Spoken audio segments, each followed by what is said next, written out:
I was 22, I filed bankruptcy, and I was like, dude, I need a mentor or something because I have zero direction. 3 weeks later, I met someone who was a consultant, and I said, please teach me what you know because I have no place to go. I'm at rock bottom. Like, what's next? And he paved the way. I started District Media Press about a year ago, October 1st, 2016. But I've been an entrepreneur for the last 13, 14 years. I wrote for a newspaper before. I took my passions and I found a way to have someone pay me for it.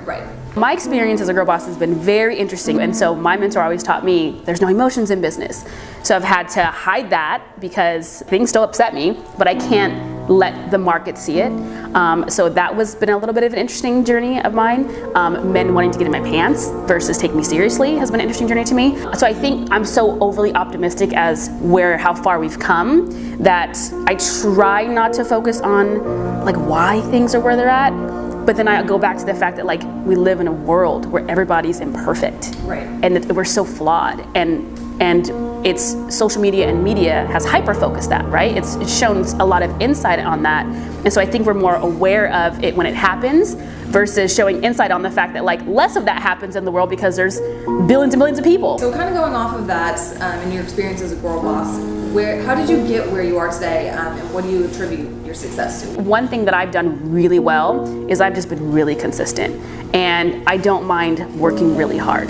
I will put 16 hours in a day, every day, 7 days a week if I have to, and I think that is one thing that people don't typically do. I think they try to do that as an entrepreneur, and they go down that path, and they realize that like, oh, this really is work. Like I really have to work hard. They lose the passion, and when they lose the passion, they're tapped out. At times too, you're underpaid for what you do in the very beginning.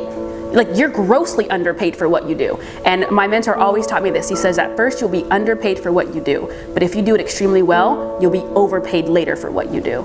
And I try to instill that in the team that works with us. Some people see it, some people get it, some people don't. Interesting. Okay, so you recently spoke out on social media to add your voice to the Me Too movement. What are your thoughts on this, and how does this affect the world of business? I think it's real. This wasn't recent, but 2 years ago, like I'm in a parking lot and I'm at dinner with a quote unquote business partner, and like I'm grabbed by the waist and try to be kissed, and I'm like, and I'm pushing this person off me like, what just happened?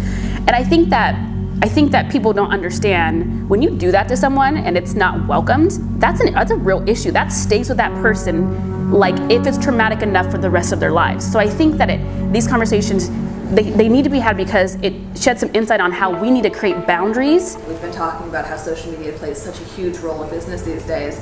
How do you see it kind of propelling the business world forward? It's the only thing that has everyone's attention. Listen, next time you go to dinner, pay attention to the tables around you. You'll see spouses and girlfriends and boyfriends and whatever, and like boyfriend, girlfriend. Like you'll see all of them, for the most part, like looking at their phone at dinner. Like these are real things, and so if you're just paying attention to basic human behavior, you'll actually understand where business is or where eyeballs are, right? Because if we live in a world where like, if you're running a business, you're looking for a client or a consumer or a customer to walk through your doors. So if the eyeballs are constantly on a phone, which is mainly on social media, then that's where you need to be putting your business content to get more customers and more clients. It is everything. It's interesting. It's amazing how our world is evolving and moving toward that. But I wonder also, are we going to hit a wall where your market is so saturated that no one wants to see the ads anymore, and you lose their attention there? I have moments where I actually want to watch like a football game or something, and if a TV commercial comes on, which is an ad, I go to my phone and watch Snapchat. Interesting. So I think the ads have already been lost. They have. Business owners have to get really creative. If you do a vlog of behind the scenes and you're and you're running a company and you have a team of 16 people, what does that day-to-day look like? I think that's a great ad that's free. You see, so I think creatively, if they can get creative with the content, they're gonna win all day long. All day long. Entrepreneurs have to be innovative. I think that you can be a dentist and own a private practice, and if you do some innovative things and do a weekly show on how to take care of your teeth and how to avoid the dentist, right? Even though it's I follow me here, like how to avoid the dentist. We all need a dentist, but how to avoid a dentist, then that's going to be able to get the attention of people that will say, you know what, that dentist, I've never seen that before. I'm going to go ahead and book an appointment with him. And you earn their trust a little bit. 100%. You build a relationship without even having to be face-to-face. That is correct.